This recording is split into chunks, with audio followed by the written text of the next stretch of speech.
Bueno, estamos ya prácticamente en el último punto antes de ir a la otra parte del acto. En este sitio en el cual nos encontramos, se encontraba edificada la que era la vivienda propiamente de Francisco Solano López. Como mencionó anteriormente Fabián y como mencionamos anteriormente a lo largo del tour, Francisco Solano López propiamente nunca llegó a vivir en lo que es el Palacio de Gobierno. Su vivienda estaba alrededor, toda esta manzana. Hay algunas fotos bastante particulares que si pueden llegar a ver algún día van a ver lo que era el edificio y cómo ya tímidamente el hoy Panteón de los Héroes Oratorio de Nuestra Señora de la Asunción ya se iba edificando.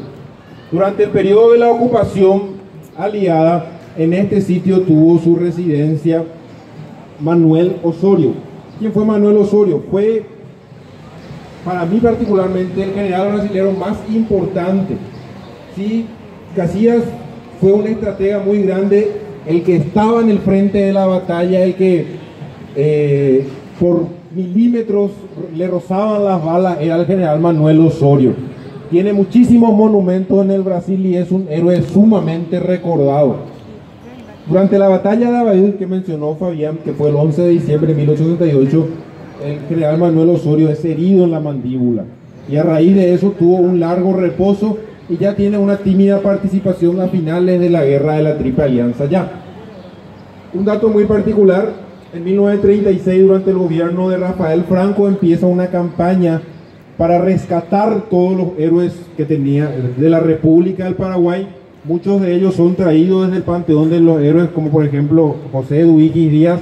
Empieza la campaña para traer los restos de Francisco Solano López del sitio conocido como Parque Nacional Cerro Corá.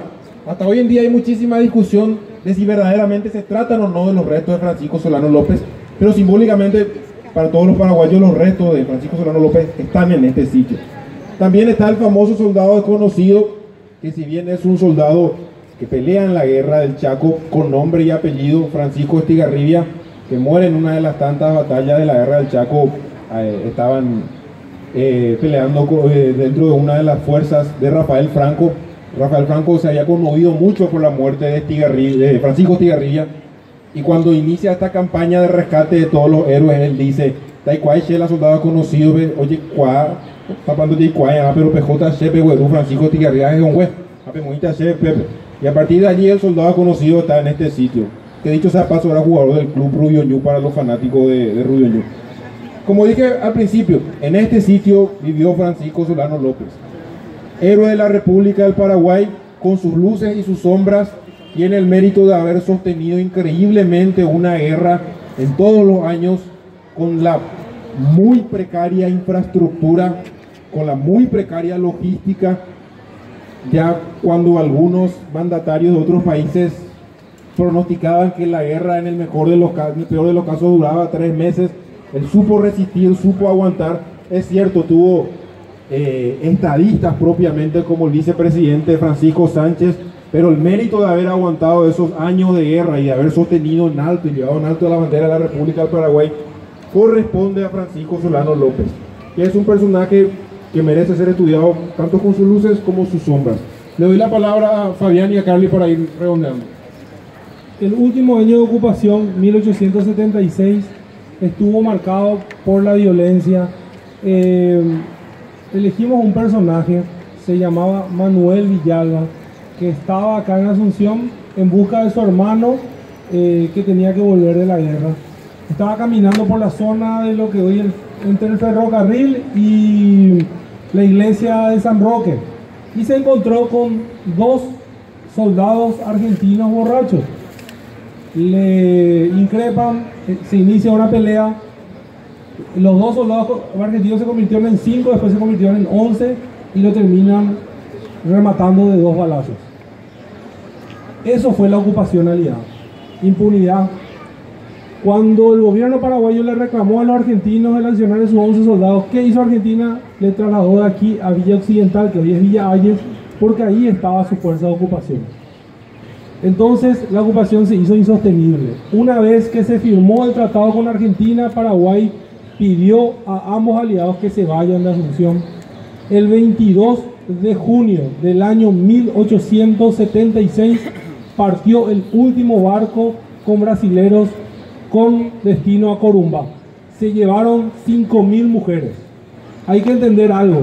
Muchas de esas mujeres se habían casado con los soldados brasileños porque era la única forma de sobrevivir durante todo ese periodo de ocupación.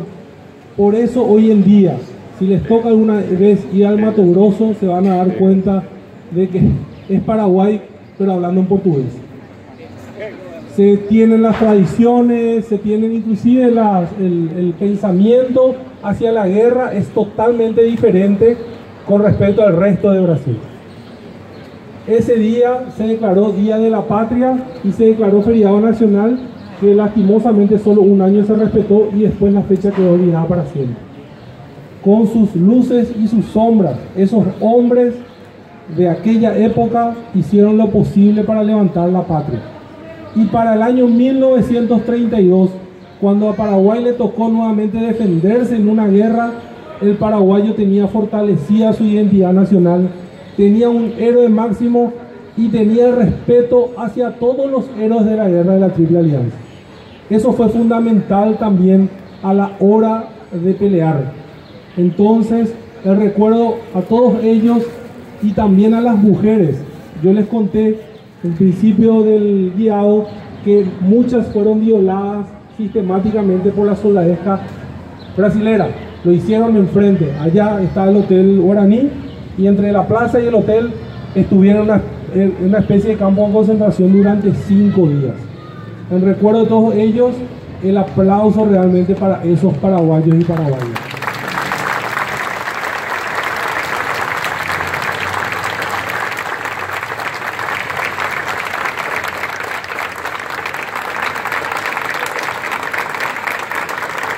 Ahora sí, vamos a empezar los actos oficiales. Les pido, por favor, que